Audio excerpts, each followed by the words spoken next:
Com to nominate the following shows: Writers and Illustrators of the Future podcast in the categories of education and also storyteller drama.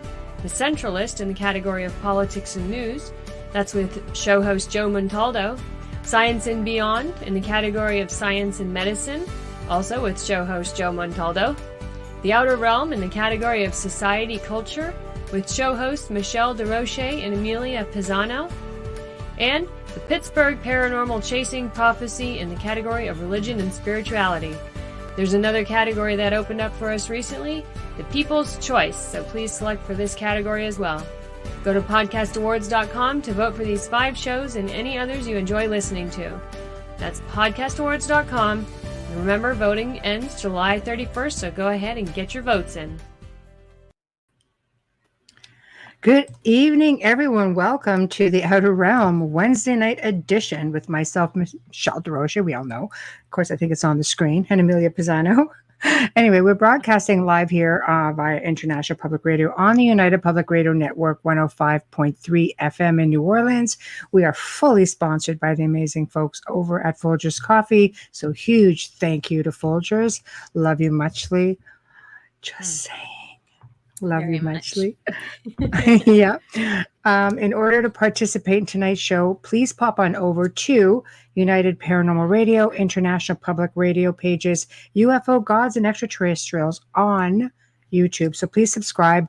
Also, please find us on Twitch or Twitter and our 3 Facebook network pages. If you want an immediate response, you are better on UFO Paranormal Radio, and please tag Amelia. Otherwise, we can see all of your comments. We may not be able to address them all, but we will do our very best.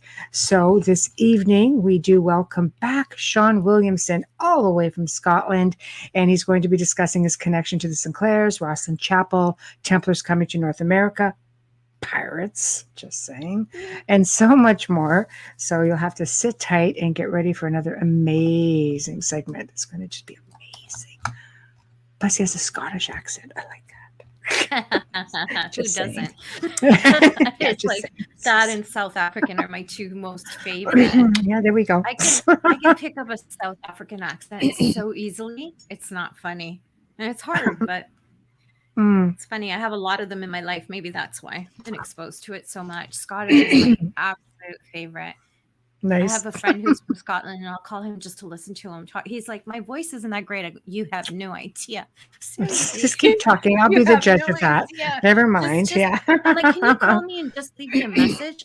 What are you talking about? I'm talking to you right now. Just call and leave a message. I just, Yeah, just a minute who you are. That's all I need to know. Yeah, I kind of want But say these specific words.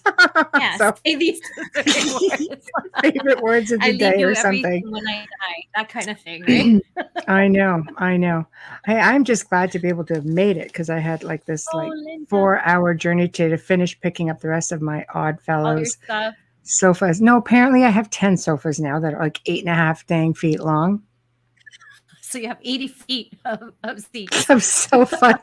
They're all hand carved oak and really old and really ornate, and it's Odd Fellows. And of course, there's a penitentiary connection that they made it, and so yeah, I went and picked up the rest, and I didn't expect the bonus extra one because Jesus, it was big. They're big, so I'm excited. Heavy. I'm just being cranky because I had 10 hours on the road.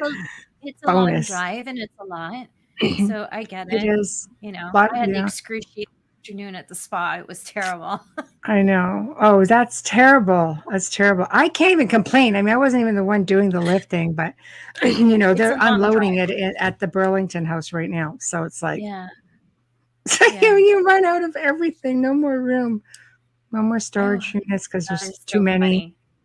No They're more. So beautiful. Though I wish it was so funny. Michelle's like, "Do you want one?" I'm like, "I don't have the room." I will send you. I will. Like, we will bring you one. Just roll that 8-footer right in there. I know. Just leave it in my entrance. It'll fit. It will fit. I know. That's the sad It's like part. 8 feet 3 inches, something like that. They're beautiful. Yeah, Just beautiful pieces. Beautiful couches. Historical. They're handmade, Beautiful condition. You'll never find anything like this unless you have someone who is a craftsman. I just want to give a shout out to Linda Gunston. I am South African. You must have a beautiful voice because my friend Nicole, there we go. Nicole Allen, I can't get enough of her mother talking.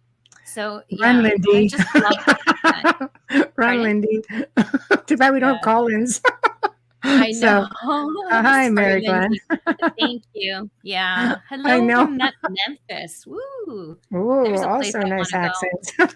Yep. Yes, there's a place I want to go. And it's not just for Graceland. I actually just want to go. But I have to do a little bit of tour, but first we have to get out of like plague jail here. Oh my God. And it just looks never ending right now. I'm like, it's so funny because I got my nails done. I'm like, no red this time. And she's like, I go, I have a funny feeling we're going to be locked down again. I said, and I can't. I go, you need to cut them. And It's you can't true. have them red. I said, you just need to cut them.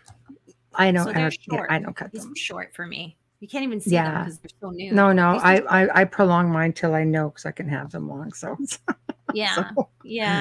you know.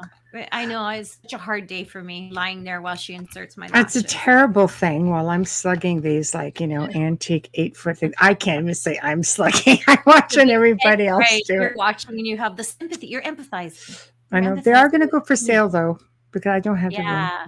I don't have the room Believe for me, them. Mary, if we come down there, we will tell you. We will tell you. Yes. Yeah. Right We now, have we tales can't to even tell. cross the border. We can't cross the border. So No, and if you come here, you can't get back you into can't the leave U.S. unless you fly in. You can't leave.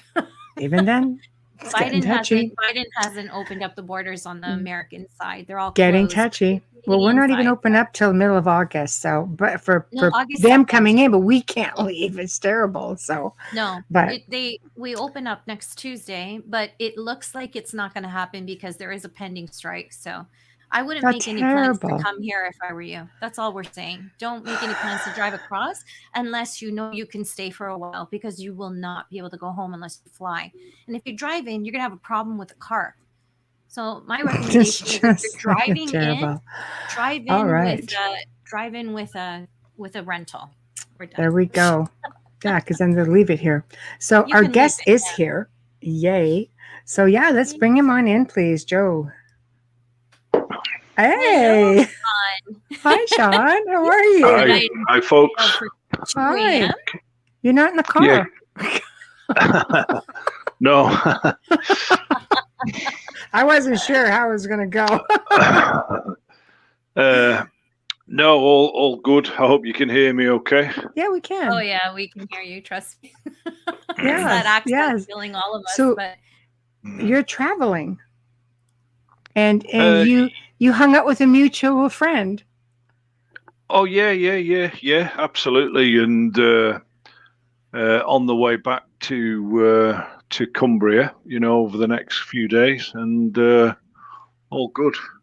Yes, I've been in London working on a church. Oh, that's nice. That's quite interesting. So, what are you doing at the church? I was going to say to the church. What are you doing? It's actually architectural masonry and some wall building. Nice. And digging in the graveyard, kind of a thing. Not as a grave digger in that respect, but certainly make a good insert into a Dickens novel, Oh, I wanted to do that. I'd love to do that. I'd be an apprentice. Give me the shovel. Wait a minute. I'll dig everything up. I'm the connection to Pisa. Let me come. It doesn't matter. You don't need a connection to dig a hole, man. So I've got sculptor DNA, but I can't do anything to help you other than dig. Did you take a lot of photos?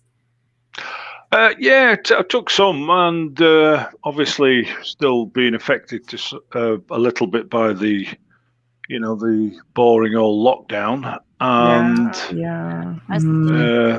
I delivered another sculpture that I'd been working on for the Chilean embassy. Nice. The guy that rescued Shackleton's crew, Luis Pardo. Yes, you spoke about that briefly. I may have mentioned it last time, but that's finished and with them now. So congratulations. Good commission. Nice. So you got to hang out today with our mutual friend Hamilton White. Yes, that was interesting. That was en route. It's always interesting with Hamilton. He always looks so disgruntled. We ignore him. Yeah. Yeah. Well, we saw he showed me some of his fabulous carvings with Templar symbolism and Grail symbolism. Fabulous looking at those. And also I got to hold Hugh absolutely awesomely buzzing Templar sword, which was yeah. Isn't it amazing? She's so jealous right now. She's so jealous. Okay. Wow. How did you feel when you grasped that in your hands? How did it feel? Just incredible. I mean, the idea that these swords are still in existence is just mind-blowing, and it was very, very light. I didn't think it would be so light and well balanced. So long. Yeah, and very sharp as well. And you felt comfortable holding it? Yeah, I did actually. Okay. It did feel. What they say, Shawn? If you feel comfortable holding it, it's yours. So you got to tell Hamilton that. If you have a comfort in the sword, I think he's got a couple. I keep trying to dib stuff. I don't see why I can't part with one for you. Yeah. Yeah. No, so we, I was lucky to go over a few things, and you know what Hamilton's like. He's a great guy, and yeah, we had a great chat there. With amongst all these sacred relics. And he's a wealth of information. He knows his pieces, and he's always open to interpretation or other people's perceptions and ideas, which is makes it interesting also. And I know for a fact that if you bring him a meal from McDonald's, he'll give you something from the Templars. I sent him stuff way the hell from here. I'm still waiting for my chalice. It's too far away for you. But yeah, he loves McDonald's. We tease him about that all the time. But did he show you his golden arches? We almost fell over. He brought him up on screen. Last time we were on, I said, "Okay, can you show us some relics?" He said, "Everything sure." You have. And the McDonald's golden arches. M sign. I'm like, really? I'm like, thank you, Hamilton. That's wonderful. So you basically came across some carvings.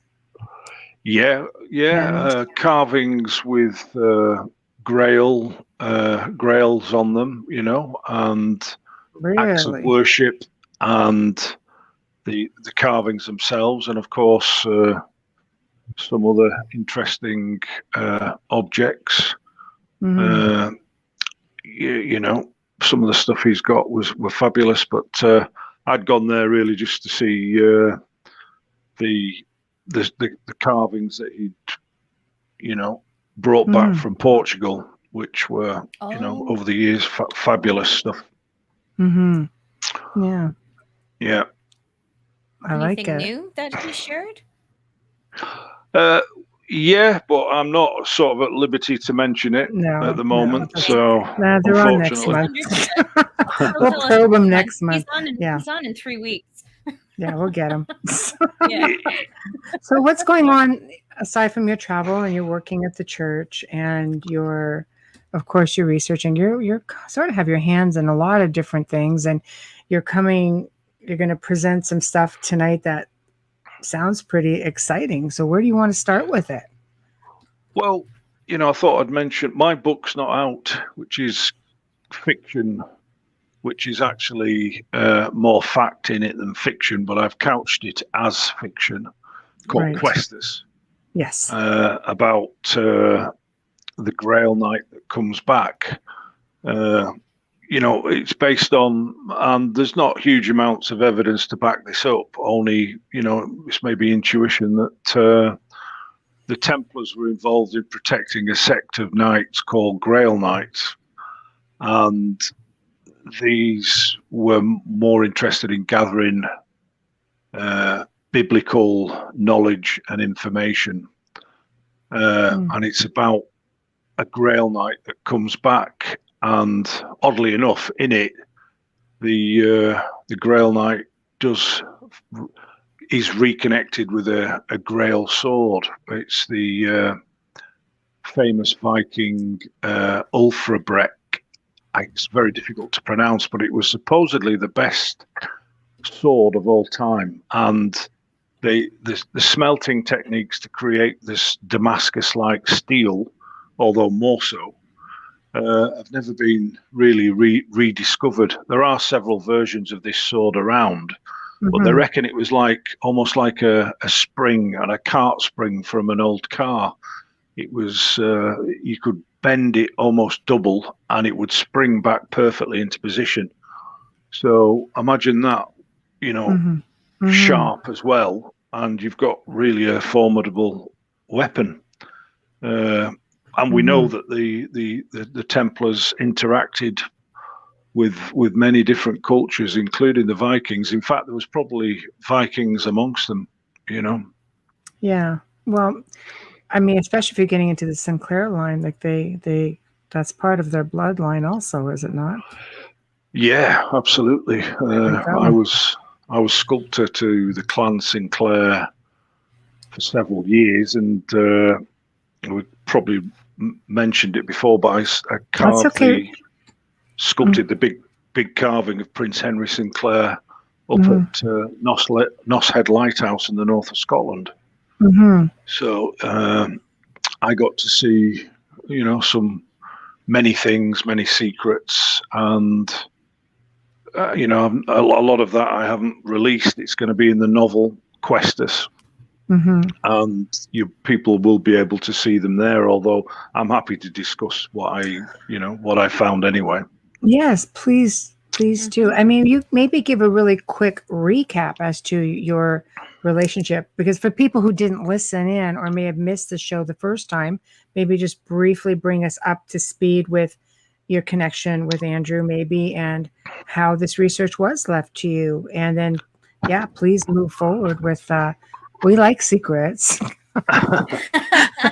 It's just among the three of us and a couple million. We're good. Yeah, that's all. We're good. Don't worry. We're good. Yeah, well, that's it. It always makes life interesting. That's the thing. My father there was the Great Lakes sea officer. He always used to say, make life as interesting, travel as much as you can, and make life as interesting as possible. And I've tried to follow that as much as possible. But it was weird because my family originally my ancestors were from the north of Scotland. Williamson, it's a set name of the clan Gunn. Right. And the Gunns were allied to the Sinclairs at various points in history. They were also enemies of the Sinclairs at some point as well, as was the way of warring northern Scottish clans that are predominantly Viking, like the Mackays, the Gunns, the Sinclairs, for instance. There's the three major ones, Sutherlands. They were all a Viking extract, and there's not just the sort of the Scots Gaelic, clans in that respect. There's also the Viking type clans. So the Gunns, which I was in, my family were in, were there up in the north of Scotland, and that's how I came onto the scene, really. And the Sinclairs at the time were forming a library, and it was called basically the Sinclair Study Centre.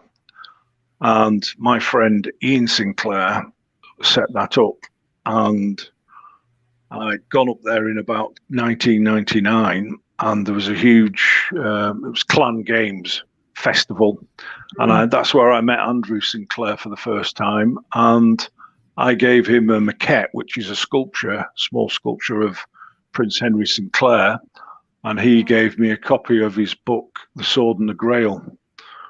So that's how. Then we went off to the huge drinks tent, and got stuck in, basically. Yeah, I like it. Hey, more business gets done over drinks. Never mind. And if you remember it, it was really good. For sure. Yeah. Yeah. And so that's how I met Andrew, and we decided to combine my knowledge as an operative stonemason and his great academic knowledge together. So, and first thing we did was went researching Knights Templar tombstones all over the south of Scotland and into northern England. And we wrote a book together. Unfortunately, Andrew died in 2019, but I'm sat on this book as well, which combines that information and along with the resonant properties of stone and vibrational frequency, which has been something that's been explored within Rosslyn Chapel. Yes, and perhaps there was another purpose for the chapel, as well as it being, which obviously the Sinclairs built, but almost a place where sacred music was played and where it was able to resonate in the auspices of Rosslyn Chapel itself inside, because it's a completely stone chapel. The roof is stone as well. And there's also other exquisite. Yeah. So that was, there's so much really that I have to screw the top of my head down to stop it all bursting forth.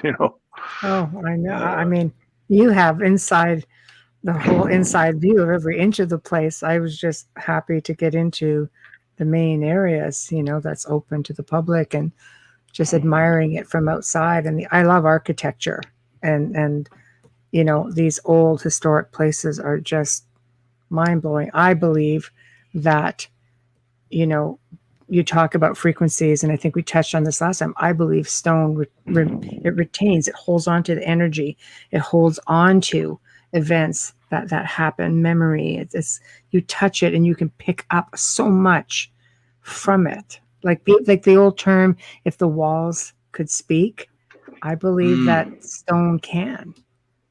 Yeah, that's right, and that's a fantastic way of putting it, actually. But the BBC in the 1980s, I'm still trying to locate this, but I remember seeing it, somehow managed to do some kind of sonic experiment whereby they put electrodes into big pieces of stone, ashlar, which it's a building material inside a church. And they actually got a recording of thousands of voices, sort of all talking at the same time, which is interesting, isn't it? It's super interesting. And when you talk about frequencies, I could see Rosslyn being a place where they would work with frequency. Frequencies, people don't realize, can heal the body from illnesses. It can heal the mind. It can affect everything about you. So a place as amazing as Rosslyn, with all of these intricate clues and codes and secrets, and why not? why not build it so it can just do all these other wondrous things? Yeah, I mean, absolutely. And of course, Edgar Cayce was into healing frequencies of Egyptian harps, for instance. And I read quite a lot about his work as a result of the stone lyre that I created with Andrew, actually. And he got it strung by the medieval music department at Oxford. And this is, as far as I know, it's the only one of its kind in the world. and that's going to be debuted in Manchester, and you may get to talk to the people involved in that at some point. I'm going to connect you with them. Oh, wow! Thank you. That would be outstanding. You're the Thank best. you. Yeah. Very excited. Just keeps like the gift. You're just like the gift that keeps on giving. So, that's it. It's like Christmas all year long.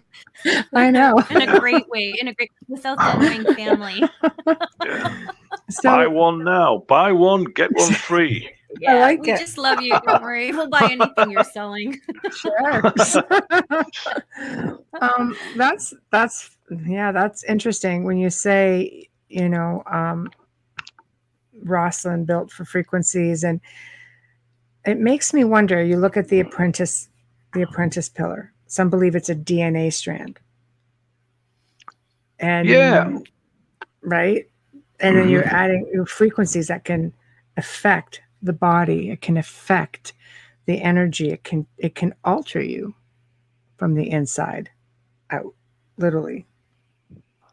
Yeah, well, absolutely. And of course, Crick and Watts, Andrew Sinclair mentions the pillar in context to them, the people who found, the DNA strand or spiral, which many people have said that the ropes around the apprentice pillar in Rosslyn are very similar. I mean, I did a study on the pillar itself, and it's a masterpiece of geometric geometry.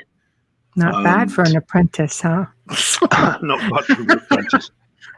Yeah, I mean, I think that the apprentice pillar is there's obviously legend attached to it, but I think the basis is far more incredible than we know, and some of the mysteries of Rosslyn are starting to come to light. Especially with some of the carvings and stuff on the ornate ceiling and the symbolism. There's another really very American-based writer called Jeff Nisbet has produced some incredible work on the carved ceiling and how it sort of corresponds with astronomical alignments. And we get into deluge theory here and how the Earth is connected to some extent. I mentioned this in my book Questus, but the idea that the polar caps can shift and the whole trajectory of the planet can almost shift overnight. And they reckon this has happened before in the past, with some of the great floods. Which segues into this, because like I said, like being there, I mean, there's just so much. But one thing I did notice was corn stalks. Yeah. And you're thinking that wasn't a Scottish thing. That is a North American thing, right? So how would William have known to include this in the construction unless somebody had, right? Okay, the stage is yours. So, segue. Yeah. She's singing. She's very happy you're here. I know. My favorite topic. I can't help it. Yeah. It's very interesting. Yeah, well, I mean, the Sinclairs were obviously the ones I knew. Many of them sort of passed away now because they're old guys when I knew them, and they were involved in connecting the Sinclairs to the or reconnecting the Sinclairs to the Abenaki, who mention the occurrence of these European travelers and how they work together at certain points in history. And Prince Henry's voyage across to North America was dated at 1398. So this was probably the source of the discoverer of certain vegetables and foods native to or indigenous to North America, including aloe vera cactus. That is incredible. That should be that's another carved feature in the chapel itself, and who can deny that? It's I don't think they were thinking when they made it up, this is really going to knock people sideways in 2021. It wasn't a preconception. Thank you, Dan Brown. It's messed up a whole generation. He was ahead of his time with his book. Yeah. But it did put eyes on Rosslyn, to which I'm grateful for, in places like Rennes-le-Château and certain parts of southern France, and it started a movement, and I think Rosslyn was at the center of all of that. Yeah, the people are coming around now to alternative versions of events rather than the established line, about history. And I'm kind of in that. I've got my foot in both camps, in as much as I'm bringing very strong evidential carved information about carvings but I'm looking at things really from an alternative viewpoint rather than the established rhetoric, and in actual fact there isn't that much. It's it's down to knowledge of types of tools. You can't. It's almost impossible to carbon date stone, for instance. And when they date something, they have kind of old boffins looking at carving techniques and styles, and a lot of that information is housed at the British Museum, and including a booklet that you can get from the museum on methods of forgery, and how to age stone prematurely, because there's quite a lot of forged, carved work out there.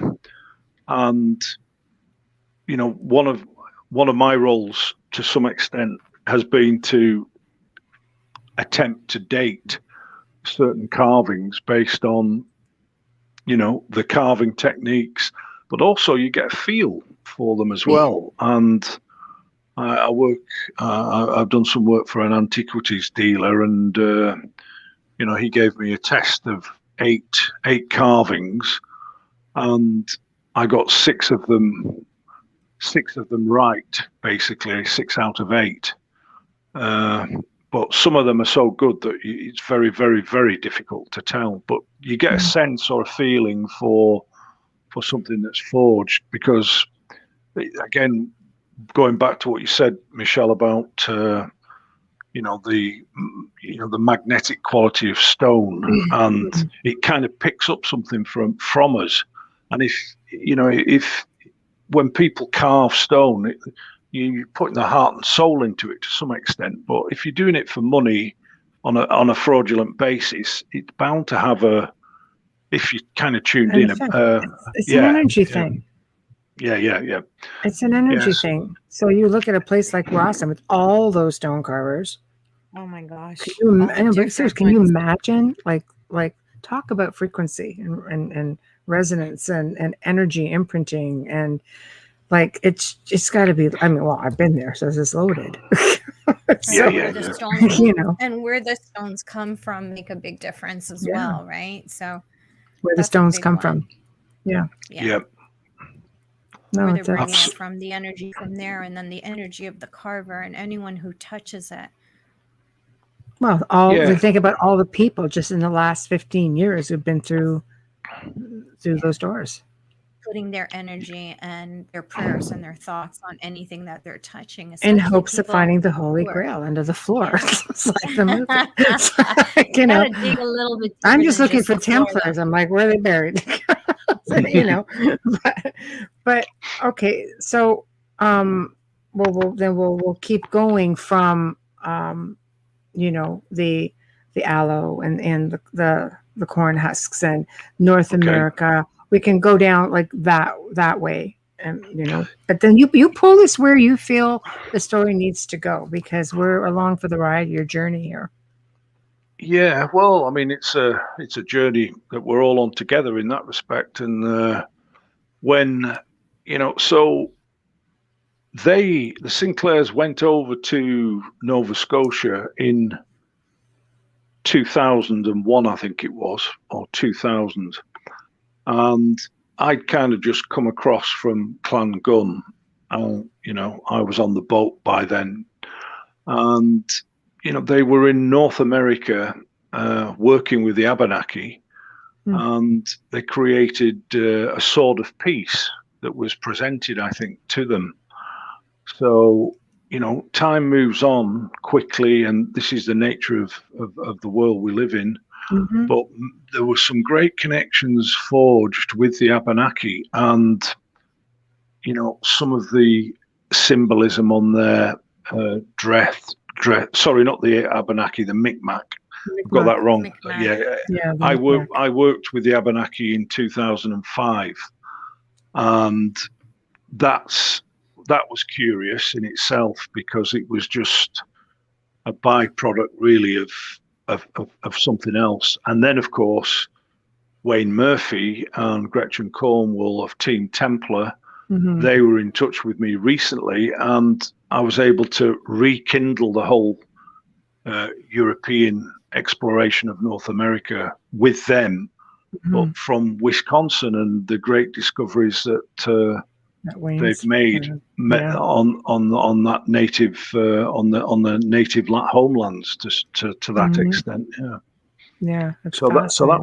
It was absolutely fascinating. So even though the Clan Sinclair Study Centre now is defunct, gone, I'm able to still carry the knowledge that we gained, and use that obviously with Wayne and Gretchen, and of course Hamilton and Carl Cookson, with the the probability of the work in North America later, and all to do with the what happened to the refugee Templars, because many had said that I believe that there was a faction in the Sinclairs that carried on the Templars after the sort of main bulk of the Templars became dissolved.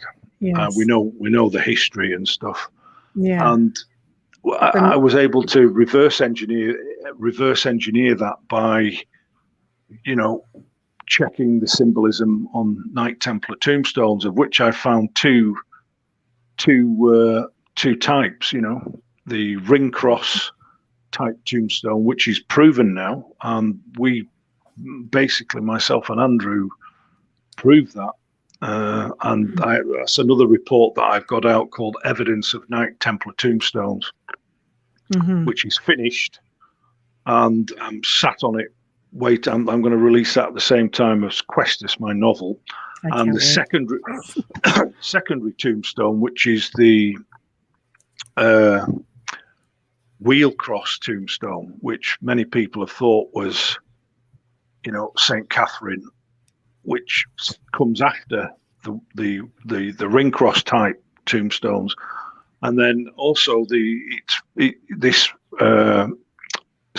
wheel cross itself is very similar to a navigational type steering wheel, which has got something I think to do with the exploration of the Templars and their great base or sea power.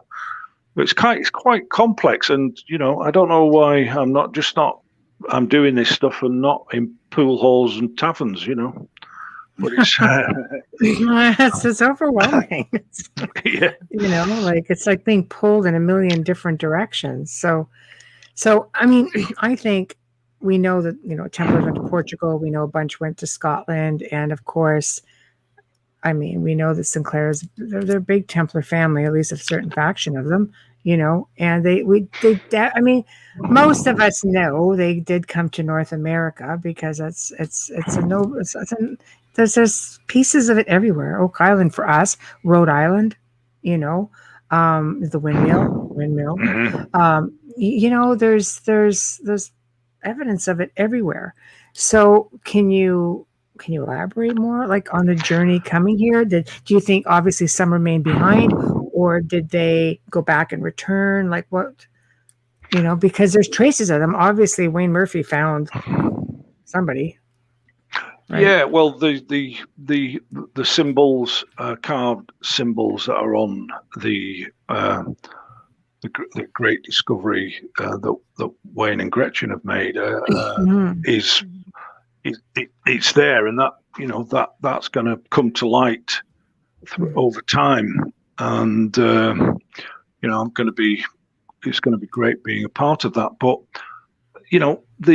one of the roles of the Sinclairs in the past, going back to the Sinclairs, was that they were actually guardians of sacred treasures and relics. That was an official title, medieval title that they had. So with that in mind, what could they be guarding? Was it religious artifacts that's what all millions and two of us want to know. Do you have the inside scoop on that? Yeah. Come on. Well, there's no smoke without fire. That's the way I look at this, and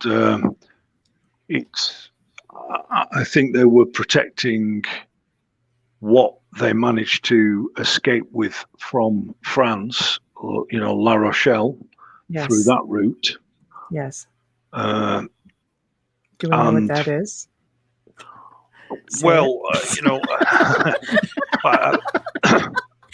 pressure. Really, it's 2:30 in the morning for me, Michelle, and you're. I know. Sorry, I'm trying to take it easy on you, but I know stuff. But, of course he does. That's why he's here. The old. I'm going to the wardrobe now to look for the fedora hat and the whip. You know what I mean? But I think there were several different sort of things that they were, protecting, including obviously the Ark of the Covenant, right? The Holy Ark of the Covenant, and that, and they were there in the Temple of Solomon. They excavated it. They found artifacts with medieval knight spurs and all sorts down there. And I think there's more that they're not telling us about as well, Yeah, well, scrolls, knowledge, right?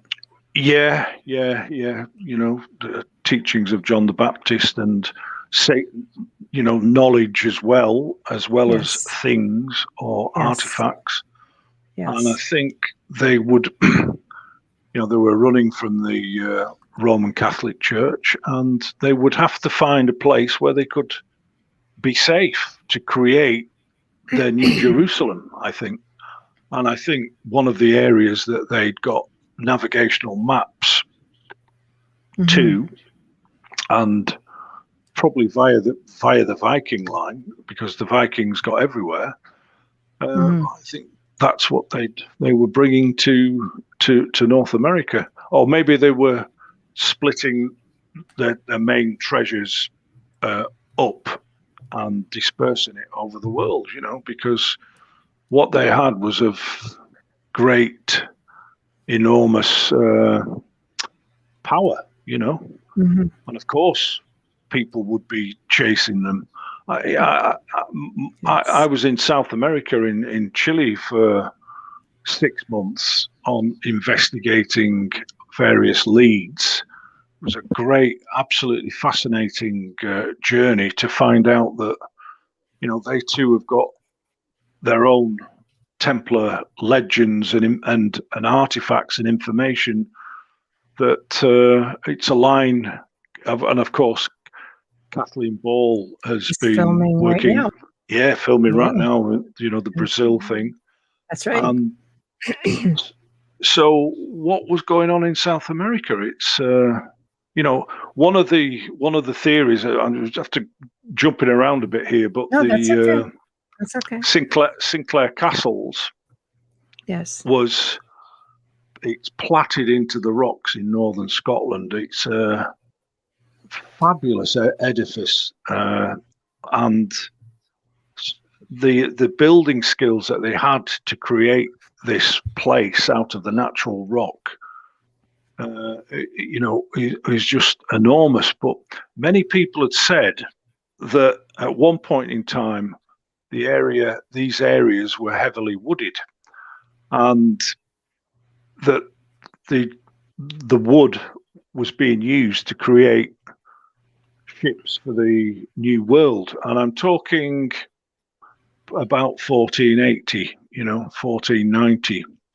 And this guy, structural engineer, actually, Mike Rochaw, and he said that the place had been used to create ships that were actually flat packed, almost like IKEA, and it was like the medieval Cape Canaveral, and shipped out to America, because the power was based in shipping later, sea power, and that was an interesting dimension on the archaeological discoveries that they found there, and it was alternative, but I somehow thought that had got the ring of truth in it, and the interesting thing about, because then I started researching piracy, history of piracy on the high seas, and I came across quite an obscure book which said that the Earl of Caithness, 1700, entertained pirates and corsairs at Sinclair Castle. So I thought, again, no smoke without fire. Was there more than a passing connection between the genesis of pirates and the Sinclairs?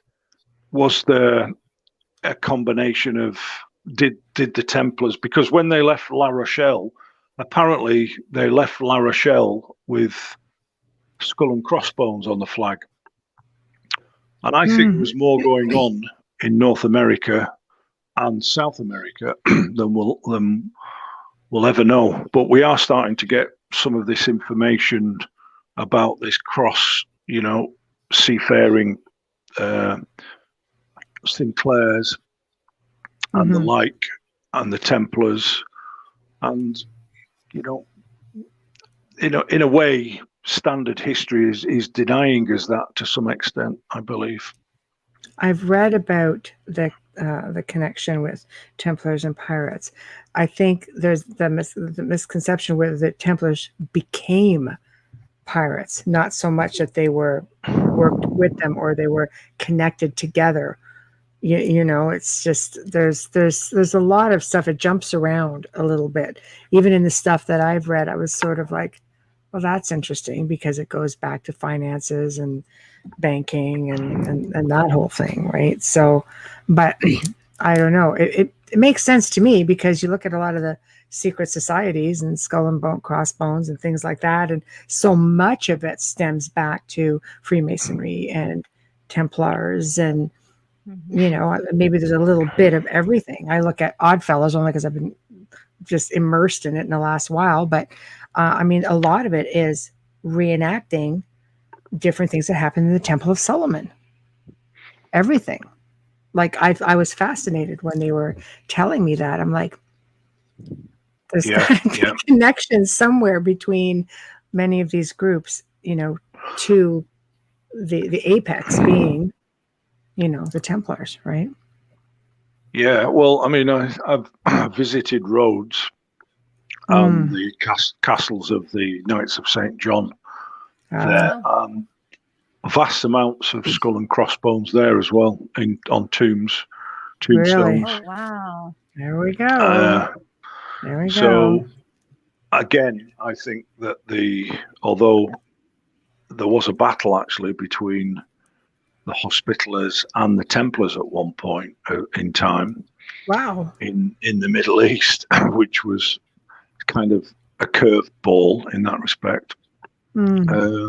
I do think the Hospitallers actually helped the Templars somehow, and there was a combination of regrouping going on as the Templars, became dissolved, and all the things that happened to them. I think, they saved the treasure. Who knows where it went? But there's some theory about it actually being in down in Arizona, with the stones that they've discovered there as well, that look symbolically like the depiction of the Temple of Solomon from the Secret Scroll, the Masonic teaching document in the Orkneys. Very similar.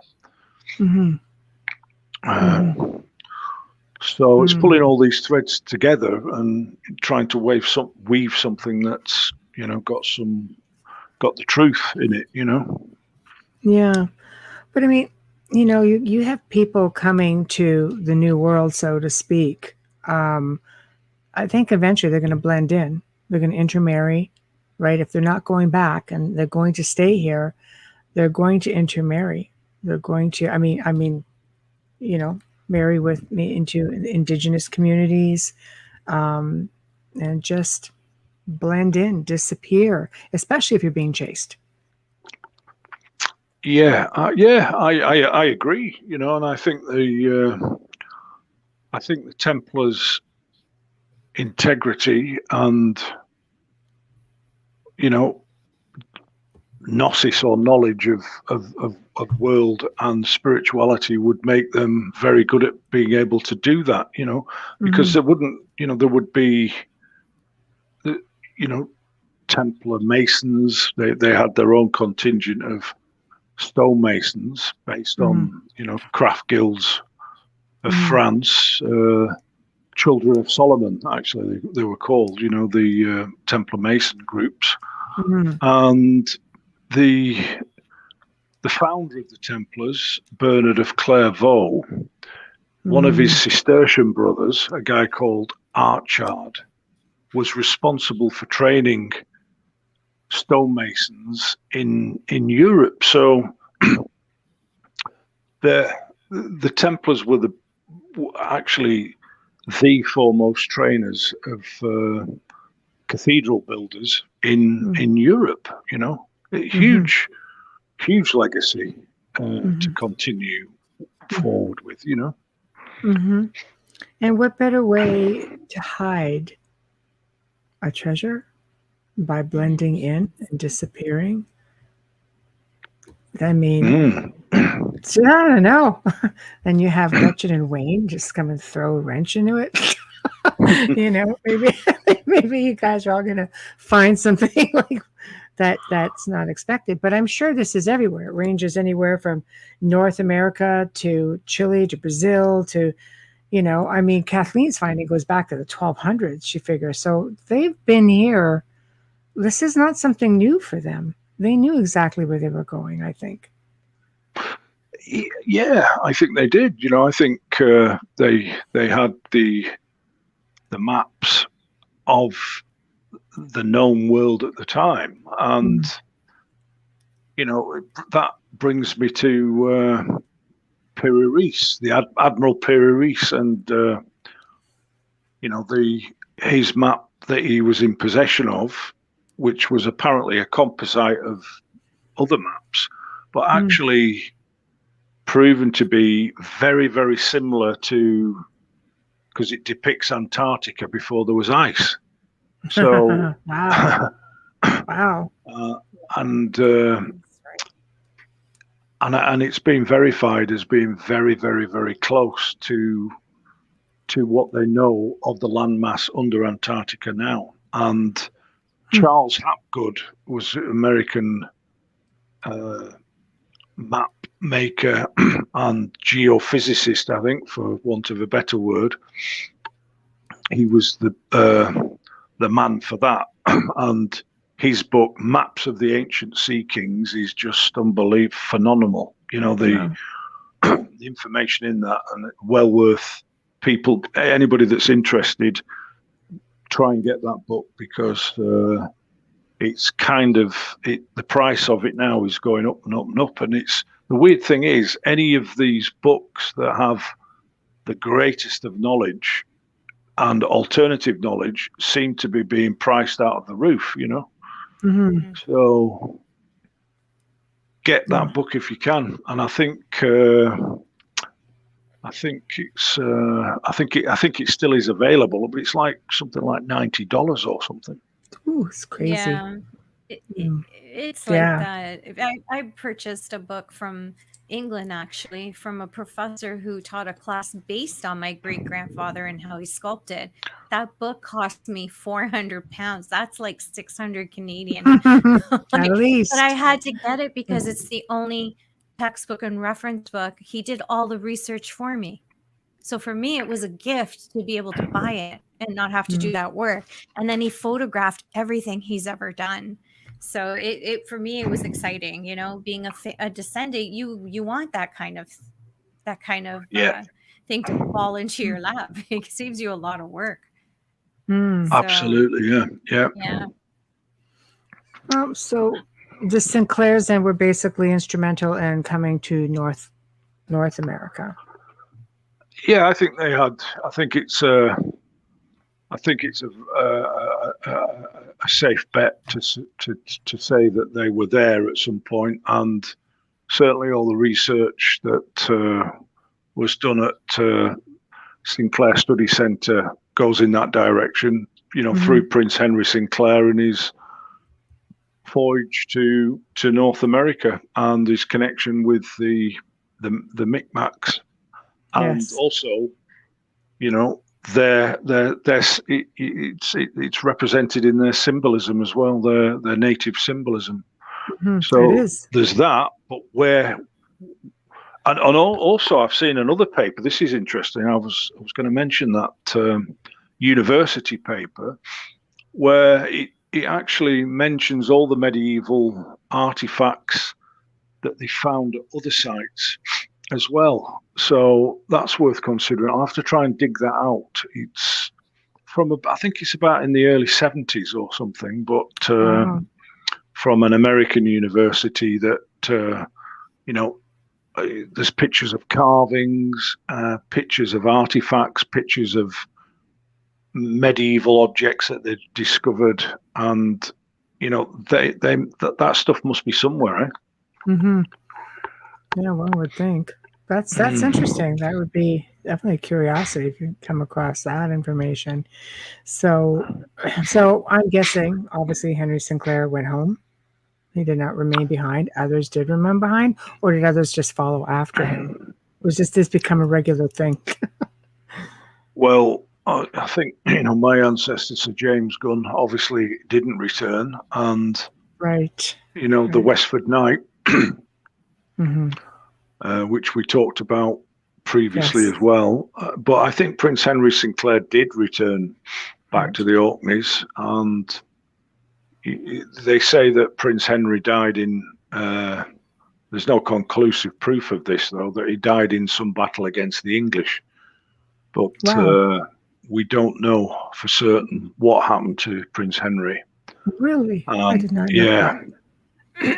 But if, as per the tombstone of Sir William Sinclair in Rosslyn with the wheelcross tombstone, which I think was dated about 1325, if he was indeed part of a continuation of the Templar Order with this type or form of wheelcross, or like ship steering wheel cross on it, then they would be candidates for a continuation of the order to protect what the original Templars had found in the Temple of Solomon, which they were pledged to look after, and would account for the Sinclairs being named, guardians of holy relics, as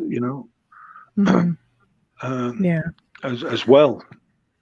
Yeah, that's a big one. And of course, the family, obviously continues on with that. So he didn't build Rosslyn, obviously, right? His grandson built Rosslyn. Would I be correct in saying that? Or it wasn't his son? It was William. Yeah, it was William. William Sinclair was the architect. Much further, I think it was his grandson, or his great grandson. So what goes on in his head to be the architect of something like this? Like, people spend their entire lives trying to break the codes in this place. Like, how do you orchestrate something like that? Seriously. Well, I mean, it was, the knowledge.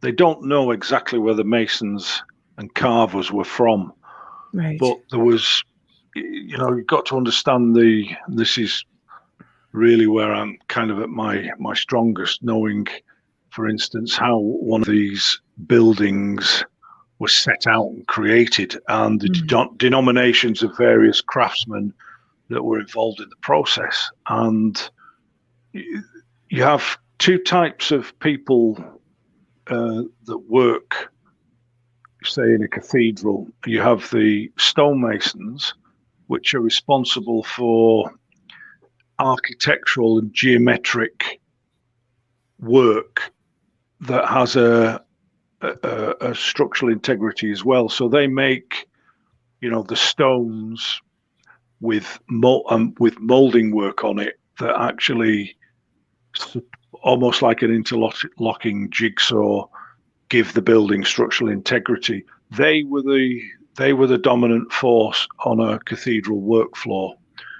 But second to that were the carvers, and a carver couldn't become a stonemason, for instance. He was involved in the embellishment of what the stonemasons wanted them to embellish. They were a different class they were seen as second to the stonemasons. And that probably, if you were artistic or you had an ability to work in stone, then if you couldn't because the only way that you could transfer knowledge as a stonemason was from father to son in those times, or father to daughter, because we know that there were women stonemasons as well. We've got vast amounts of evidence to know that as well. And you've got people like quarrymen. You have joiners, people who worked in wood. It was a whole industry. In Rosslyn took apparently 30 years to build, and 13 or 30. Sorry, 30. 30. Yeah, I believe that. So there was a village created. In Rosslyn village itself was where they housed all the masons, and they were very well paid, as were the carvers as well. And so somebody like William Sinclair would have, I think he had knowledge of sacred geometry. Yes. Which would have come from Templar sources, and maybe even further back than that. But I believe there was a link between the Temple of Solomon, the masons that built that, and I think there was a genetic lineage to those masons that built Rosslyn. And I think that the Templars were well aware of that when that lineage, when they were involved in excavating the Temple of Solomon. Yeah, it's literally perfect, isn't it? When you're looking at just angles and measurements and things as such, sacred geometry, and they were just very good with angles. I mean, even today, Freemasons, there's a place in Toronto called Casa Loma, which you're probably familiar with.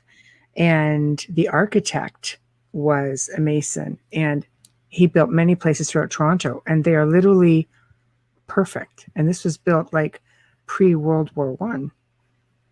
And they just come in, string everything up. They didn't have all these, like tools and technology and lasers and things like that. But yet, there's one room in specific that it doesn't matter how you measure it, it is perfect. Yeah, so yeah. Was that knowledge, right? That's it. I mean, they were working a block of stone square before. First of all, the hardest part of a mason's job is squaring up a rough ashlar, and that's obviously an operative tradition, but it's part of the. It's also revered by the speculative tradition of Freemasonry in that respect, but it's when you go to college to learn all this, which of course I did. The first thing you do is you're given basically a lump of stone, and you have to make a perfectly square piece of stone from it. And there's a technique, quite complex technique of you basically do what they call bone the surface in.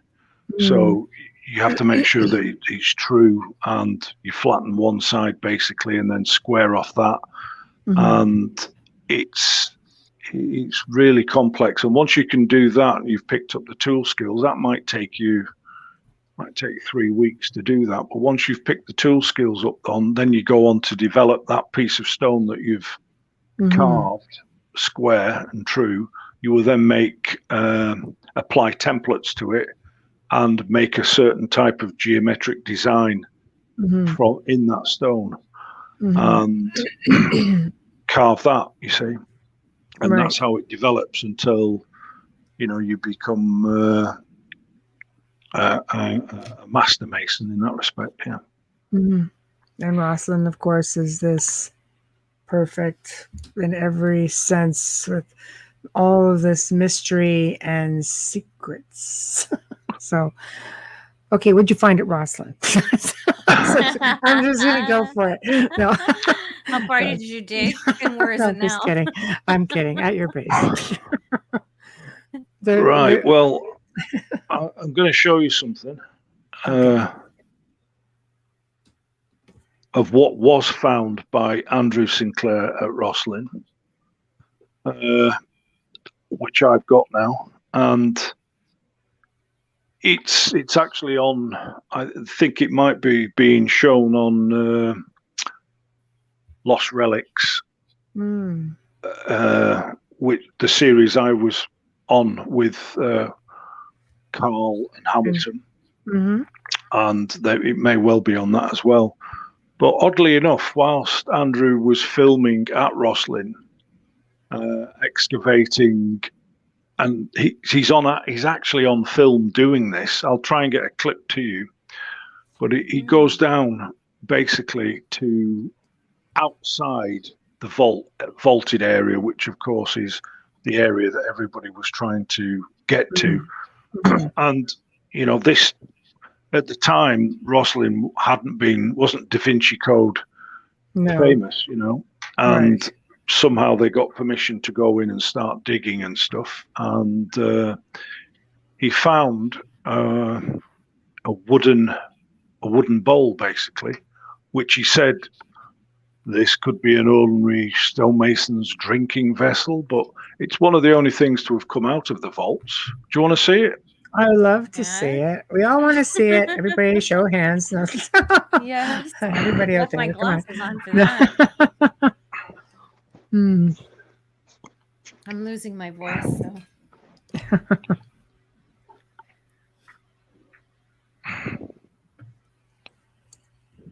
So if you're listening and you're not, I need to get it carbon dated, but at least I definitely know that it's medieval because I've had it looked at. But this is one of the things Andrew gave me before he died, actually. Oh, how wonderful! Wow. Oh, wow, that's exquisite. Can you see it? Yeah, that's a beautiful piece. On the inside, Shawn, is there something that is carved? Oh boy. That's it, and it's it's had incense or something in it at some point, like almost like there's wax in it as well. And he's had this since 1995, I think it was. Wow. And it's a beautiful thing. It's exquisite. I believe it to be much older. Can you see that? Oh yeah, it's exquisite. Yes, it is exquisite. And this is the only piece to come out of the vault, or he was in front of the vault. Has it ever been completely excavated? Because if there's there's got to be more. Well, Someone's trying to guarantee yourself a trip. It's my job, man. I'm supposed to ask questions. Hard questions. I don't see anybody getting that chance to get down there, and apparently it's full of the main vaults themselves are full of sand. And how bizarre! Yeah, and there is an extract. I'll see if I can find it to read you the. I figured the family, even for just their own curiosity, would want to dig. Listen to this. Okay. So this is from the book that I was writing with Andrew, and I've got that as well. But this is through some of his research. So it starts off, a description of the vaults in 1693 declared that they were built of polished ashlar. So that's ashlar stone that's been worked to a very high extent. So it's the sort of thing that you was mausoleum halls, and probably where there's going to be bodies and stuff like that stored, or almost burial reverence to that extent. Divided into compartments and arched from east to west with a supporting wall down the middle. That's a description of the vaults. The 20 St. Clair Knights buried in full armour down there were later celebrated by Sir Walter Scott, and a previous witness declared the dead men lay in a vault so dry that their bones have been found entire after 80 years, as fresh as when they were buried. So basically these knights that were down there didn't rot, basically. Father Hay backed this account. He was very famous in all this as the man that saved vast amounts of knowledge from a fire that consumed Roslin Castle, or part of it. So Father Hay backed this account. Sir William St. Clair was the last male knight to be consigned below, on the same day as the Scottish defeat at the Battle of Dunbar. His corpse seemed entire at an opening of the cave, but when they came to touch his body, it fell into dust. He was lying in his armour with a red velvet cap on his head on a flat stone.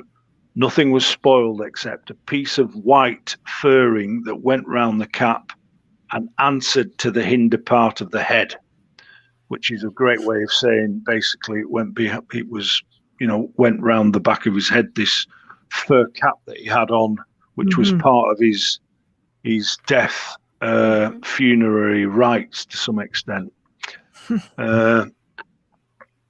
Hay later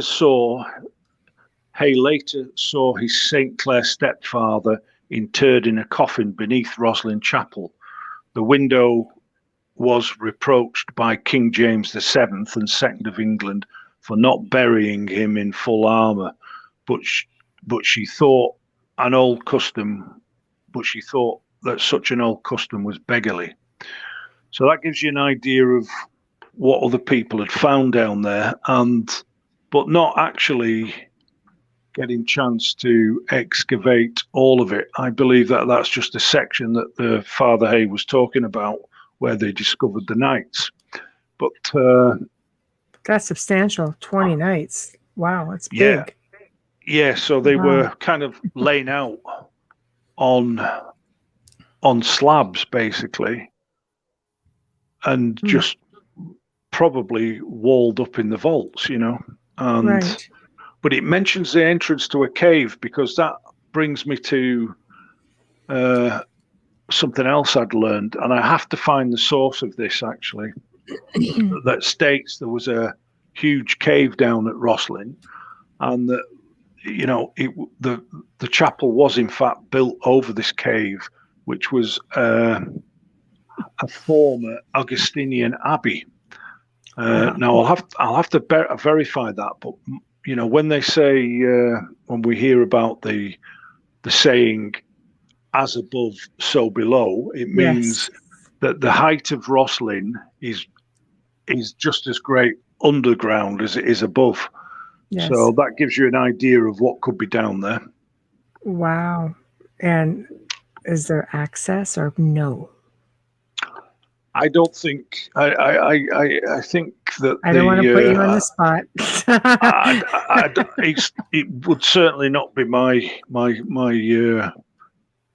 place to do any of that stuff. I can only examine. But I do have this. I do have the small Grail bowl as well, which I'm going to get carbon dated. Yes. So wouldn't it be great if it turned out to be a lot older than medieval? Yeah, and you believe it is. What makes you believe that it is? What is it about the bowl that leads you to think it's older than the medieval? I don't know. I think it's been reused for other purposes. Mm-hmm. But I think originally, why he found it, I don't know. It's just very strange that. And then before he died, Andrew passed that to me. Mm-hmm. Literally, the last time I saw him, that's what he gave me. Before he died, he was, he was 85, 85, yes. And he'd succumbed to some ill health and stuff. But he was a very prodigious writer, and much maligned as well. He had a lot of people. Mm-hmm. That didn't like what he was writing, Well, you're dealing, let's face it, I think where most people are raised within their religions to believe certain stipulations. This is the way it is. This is how it goes. You don't veer away from that. It's like history. You don't veer away from it. So when you're coming in with other ideas or research, it's really difficult. I think we were talking with Hamilton and Carl about this probably the first show. And I've done this with like through the years, multiple people, but we've encountered many people who've had these phenomenal discoveries, Kathleen being one, and saying, have you gotten some resistance, from the archaeological community? Yes, because we're not archaeologists. So it's like your jobs are much tougher. Because it does stray away. When history tells you Christopher Columbus in 1492 discovered South America, and you come in and find a cave that's 200 years prior to that, I don't think they're going to like that too much. You're going to get some resistance. Yeah, it costs a little money to retype history books. Right? That's a good way of putting it, actually, yeah. It all comes down to money. It's true. I don't care what's right or wrong. Yeah. Oh, exactly. Yeah. So you've got this amazing piece that you're going to, have. Carbon dating. See, that's a great thing about technology. It doesn't lie. Well, yeah. And Andrew had many of his discoveries carbon dated as well. And, his book, The Secret Scroll, is a really good read if anybody gets a chance to see that, Absolutely. Where he gets a portion of the Secret Scroll carbon dated. But I guess to some extent, my areas are really sort of from the ground up, from stone, from building technology, ancient building technology, which I'm going more into now. That is casting my view on how some of the ancient civilizations built in stone and how they were able to work it to such an extent. And I do believe it's the product of a not lost technology, but a lost way of working we tend to think of ourselves in now modern day times as, the best of the best because we can build high-rise tower blocks or whatever. But it doesn't last more than 100 years. No, there's these civilizations somehow built structures greater than we could achieve. Mm-hmm. How? What went wrong? What was it? Did they operate in a way which was against this industrial way that we've been formulated or structured? We're in a very structured the way we work in the West, and why were they able to build these cities, vast amounts of cities? I'm sure it wasn't like that old chestnut. Oh, it must have been they had thousands and thousands of slaves. I don't believe that at all. I just believe that they were more tuned in, more cohesive, and frequencies. Yeah, they love what they did. They must have done. Yes. Well, I mean, things last. You're going in, and there are structures that allegedly are starting to surface that are 12,000 years old, 10,000 years old. You walk through all of Europe. You can lay your hands on a building. That's. I mean, you yourself. How many buildings you've stayed in that go back to the 1200s, 1100s? I've stayed in a few. Yeah. And they're still standing. You're lucky if you find something that's a couple hundred years old here, and it's usually on a slant. We haven't even been there that long, though. I mean, it's only just over. No, for sure. But even still, on an average, you're lucky to find a building that old. Well, that's because they just don't last that long. Save any of them, but they just go up too quick. The heritage communities took them down. It's about, well, in some cases, like this house is almost 200 years old, and it's had a boatload of issues of, you're just trying to tackle every problem as it happens, but that's the way it goes. You need to do a station ID, right? I know you're yes, just looking I at do. me. You're looking at me, and I'm just like, all right, I know it's time. No, I looked at the time and I realized it, but I didn't want to interrupt you. Thank right you. now, you are listening to The Outer Realm with Michelle Desrochers and myself, Amelia Pisano, our amazing welcome back guest tonight, which we just love and adore him, and some secrets too. Is the great Shawn Williamson. Tonight's broadcast is fully sponsored by the good people at Folgers Coffee. Thank you, Folgers. If you're listening to us on FM radio, you're on 105.3 in New Orleans. And we are United Public Radio, Gods and Extraterrestrials, International Radio, and International Public Radio. I never get the last one. Public Radio. But thank you for joining us tonight. Yes. I know. Excellent. Wow. Yeah, we're growing and growing and growing.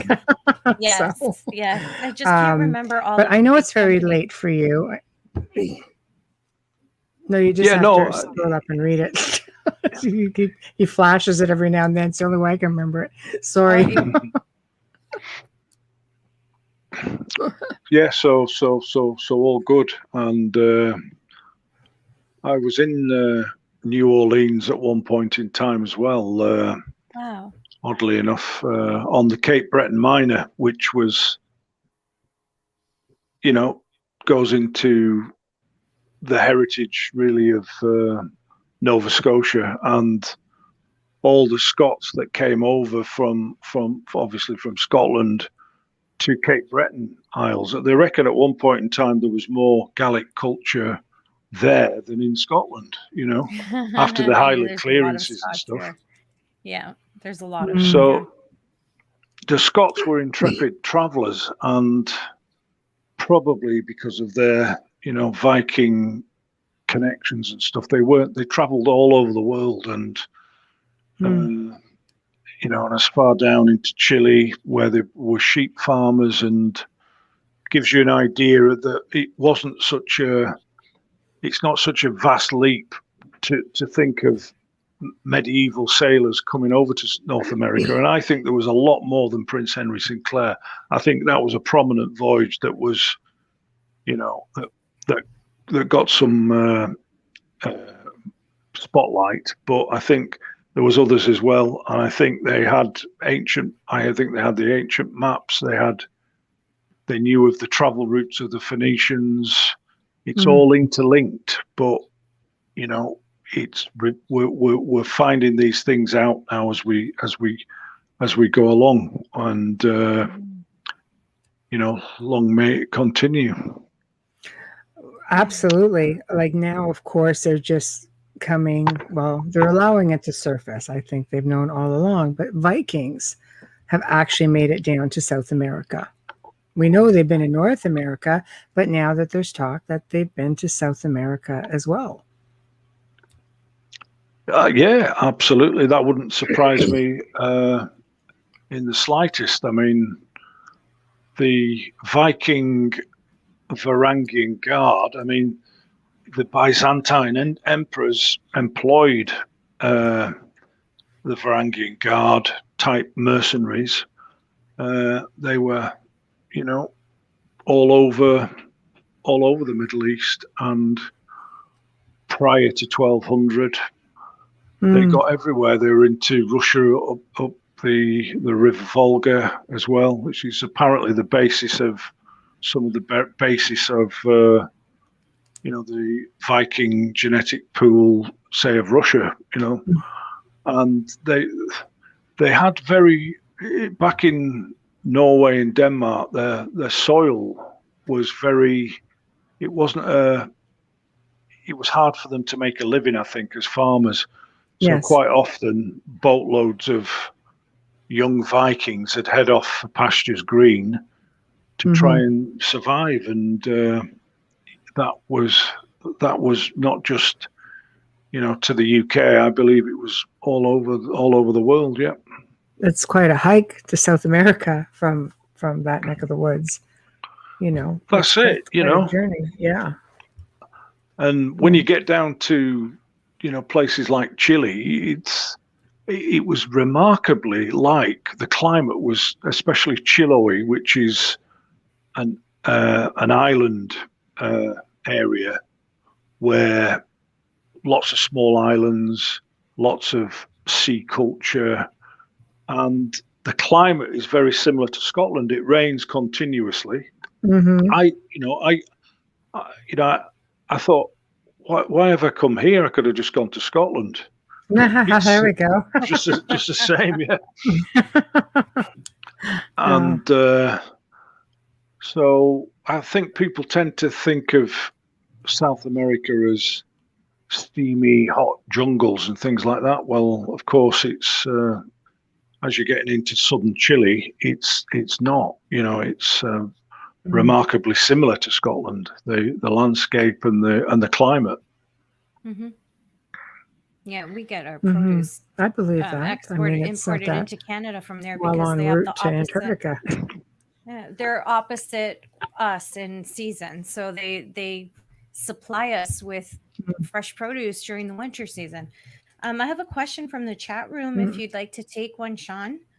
Sure. Yes, please. Okay. Thank you, Shawn. Mary Glenn asks, has Shawn had any involvement with Oak Island?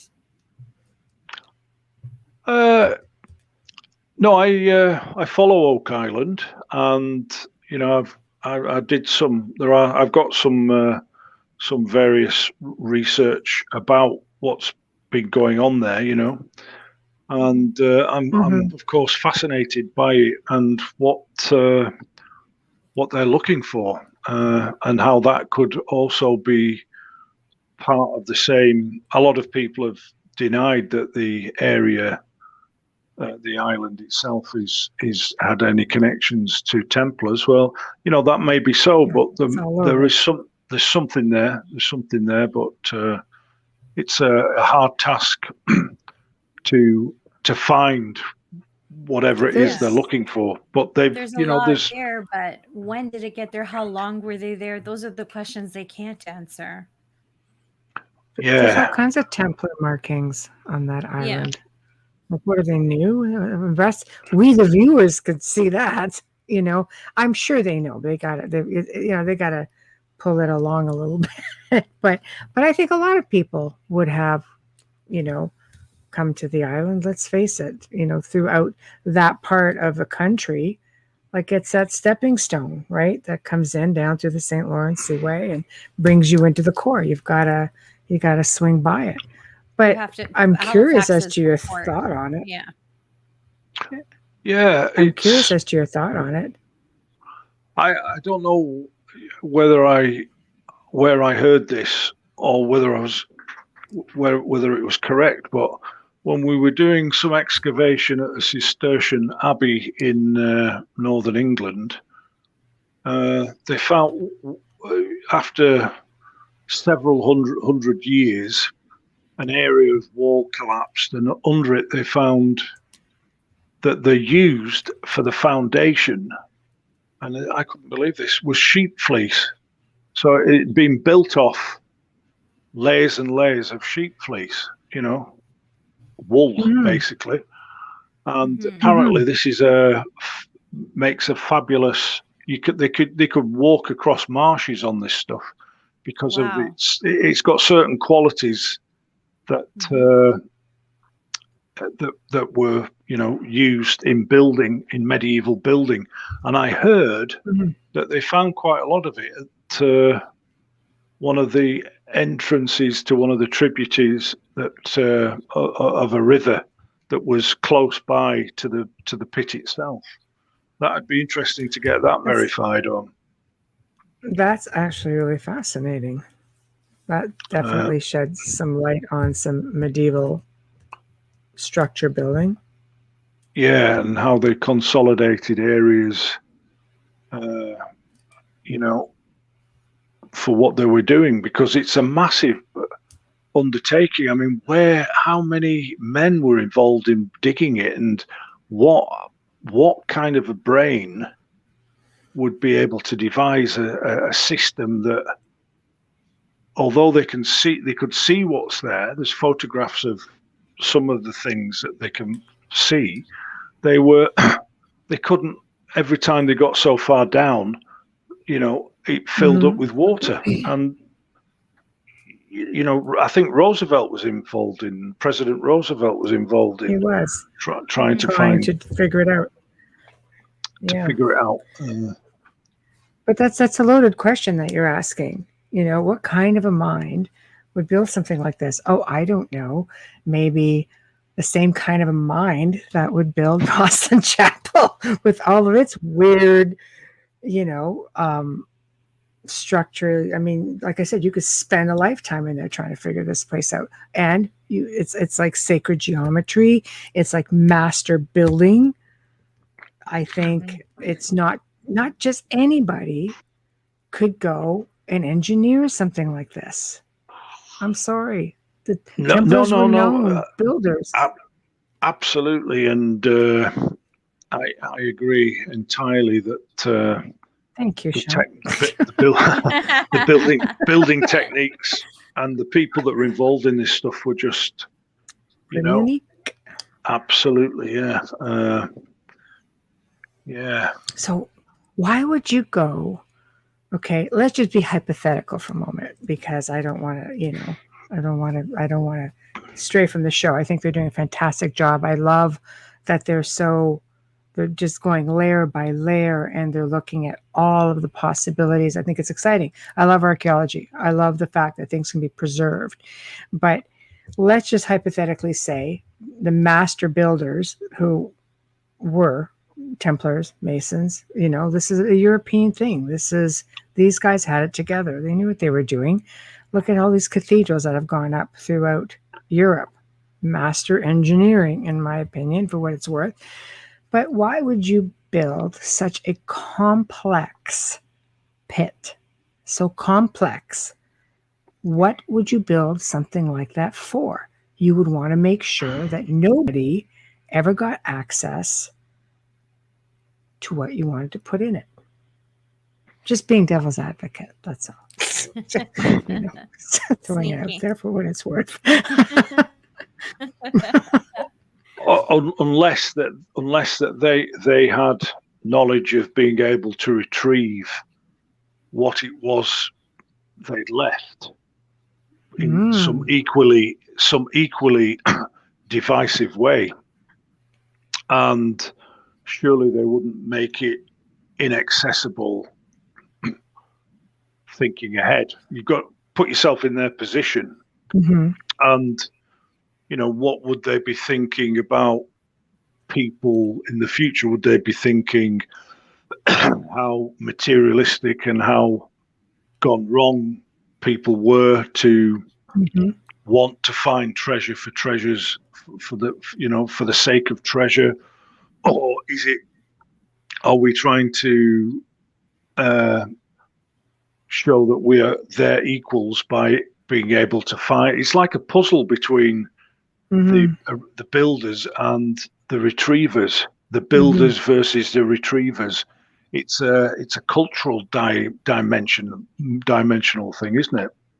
Yeah, it's, to me, I'm sure not just to me, I'm sure to many, it's definitely, it was built to make sure that they were the only ones to have access to it. Even in the future, they know the other way in. Damn it, that's what I'm trying to say. So yeah. But everybody else doesn't. So they're going for the obvious, whereas they have to come into the back door, sort of thing, and nobody knows where that is. Yeah, that's it. There must be a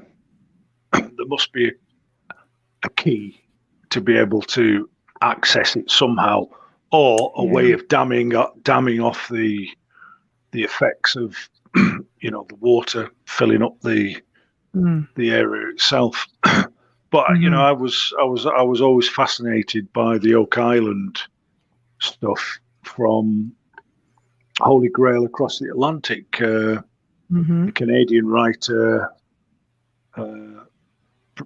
Bradbury. Ray Bradbury. Yeah. That was really one of the first books I read on the whole thing. Apart from having a kind of a feeling I'd been here before. Like deja vu type feeling when I was over on the lakes and stuff. Maybe. Yeah. But the Oak Island thing, I mean, isn't it great that we've got people, checking this stuff out, and layer by layer. Yeah, it makes life interesting, doesn't it? Well, it does, because you're talking about a connection between Templars and pirates, and they're finding, this alleged pirate treasure that maybe is much older and much, more, maybe not. The treasure isn't always money. No. The treasure, when you look at the Templars themselves, wealthy men don't give up their wealth to go treasure hunting. Well, that kind of moves the Lagina brothers right out of there, though. Yeah, right. I know. He kind of just zeroed them out. Yeah, but Templars, they gave up their wealth, in some cases, titles, for knowledge. You don't go give up wealth for physical wealth. You go for something that's much greater. A purpose, knowledge, a spiritual journey, a quest, call me crazy, but No, I think that's a really good way of putting it, because they gave away, their legacy, their money to join the order. When they joined the order, that became the order's possession, and use for the greater good. And as we know, the Templars were immensely wealthy. But if you get rid of that burden of the materialist thing, the cash or whatever they had, and they're not thinking about that all the time, then as an order, they were looked after. They were regimented. Of course, they were going to do much more than what we perceive. Like they were just warriors. They were more than that. They were geophysicists. They were all over. Well, there are many educated men in there. Absolutely, and biblical scholars, Mm-hmm. So it makes sense to me that being freed from the burden of wealth, they were able to turn their attentions to discovering esoteric knowledge or other things about the earth. No, I agree. And you get back to building for a minute. I'm sorry. Can we just talk about that tunnel at Acre? Like that tunnel. There are tunnels like that being found everywhere that the Templars were very present in. And they are engineering feats of glorious architecture is all I could say, because I think I go a little bit stupid when it comes to Gothic arches. You'll have to forgive me. And they just build them everywhere. So, but I mean, how do you know something like that isn't at Oak Island? They build them everywhere. Well, they had specific mining knowledge and building constructional Thank you. information beyond average. They must have done to create what they created, but they also had schools of building technique, and all this information was passed down. They had their own masons, and they had their own builders, and they had their own engineers. It was a huge network of skilled people that they were using seemingly all over the world, Well, Dr. Kathleen Ann Ball is a perfect example when she found this cave that they had been, I guess, mining to a degree, because there's there's quartz everywhere, and you go in there and you just see it's being worked on. It just goes to show you, it just the knowledge just, when you're looking at things like Oak Island, you really need to dig and see that they had the means, and they were doing this, like you say, everywhere. And I have a feeling they're going to find a lot more. I think the world is ready for it. We're not so quick to just listen to academia the way it is. We know there's more to it, and we're open to it. We're receptive to it now. Yeah, absolutely. It's very one-dimensional, the approach that they have, and I think they're probably, now that there's other forms and ways of research taking place, I think it's going to open up, definitely. And the Gorton Monastery in Manchester, of course, which I'm connected to also, I'm their sculptor. Nice. They've just,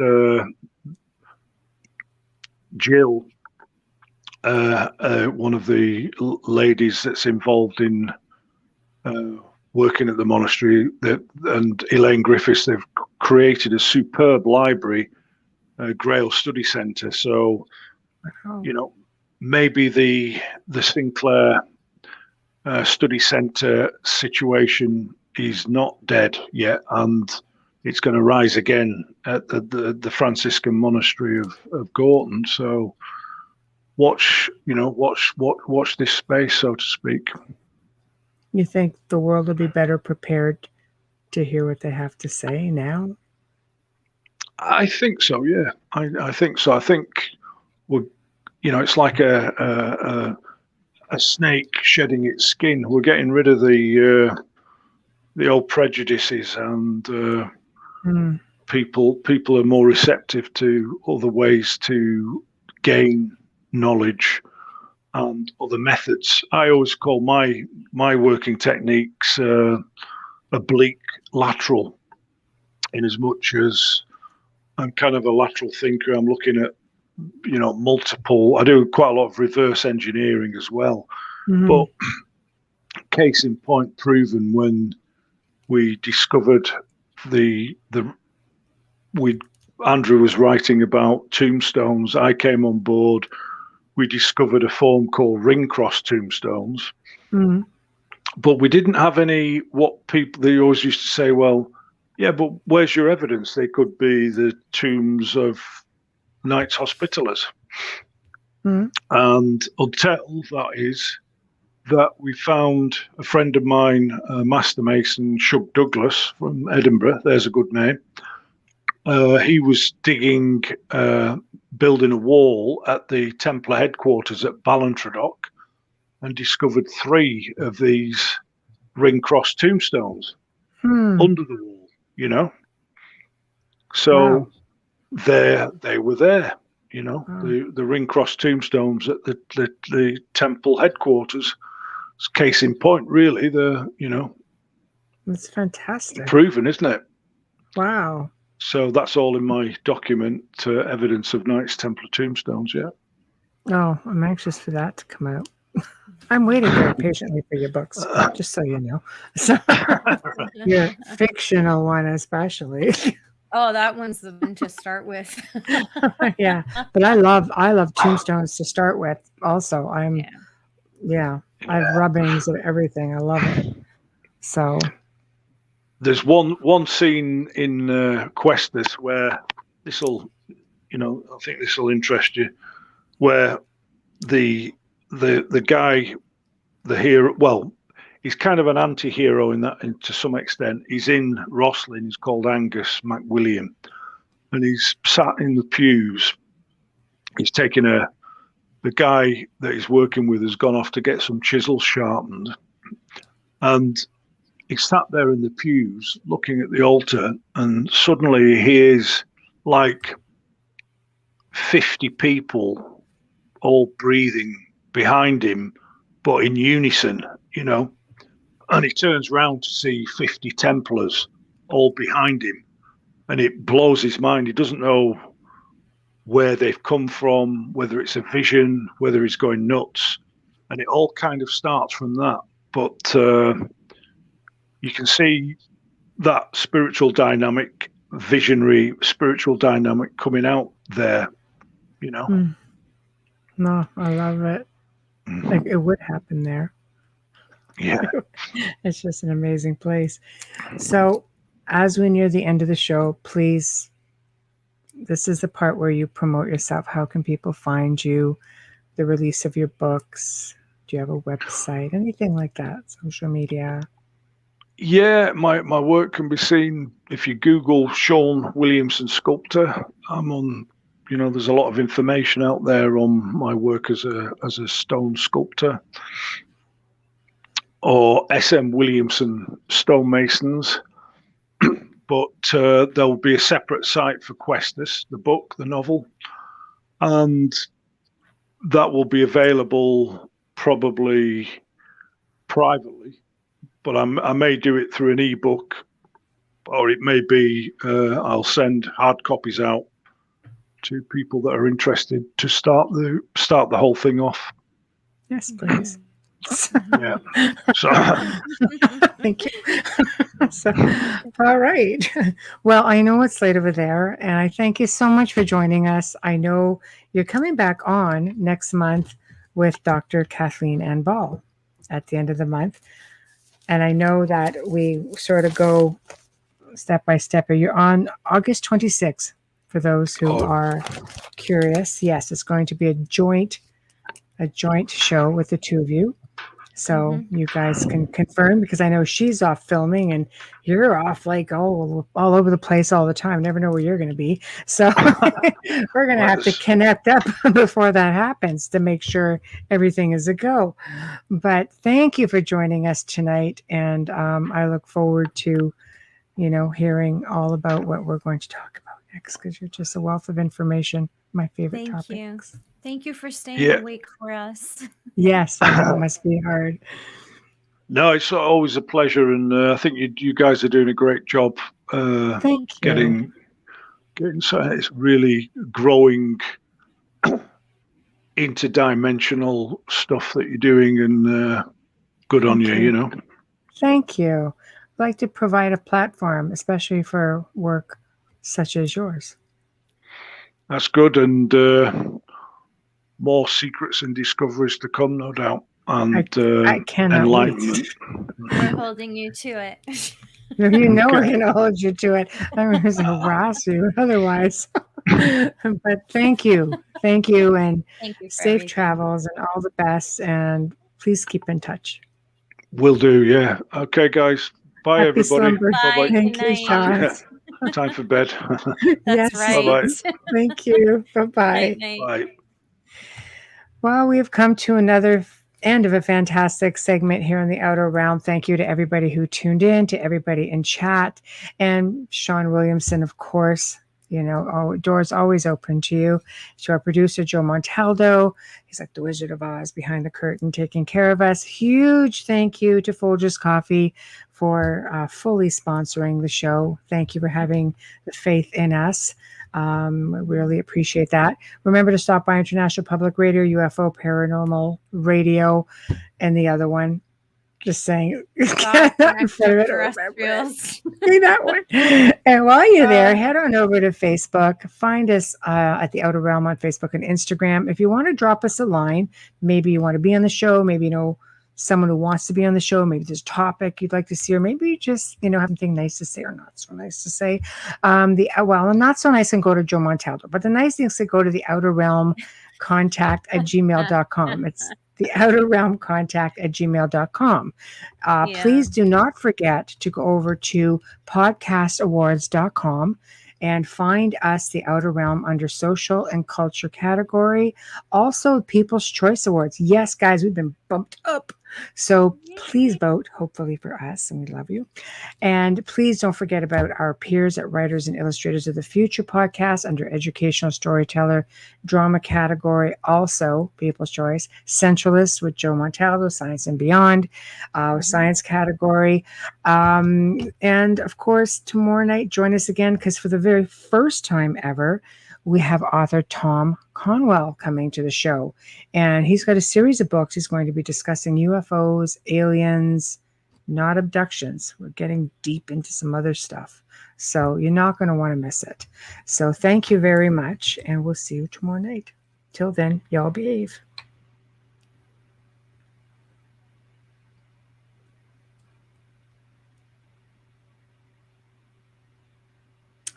Joe might be sleeping.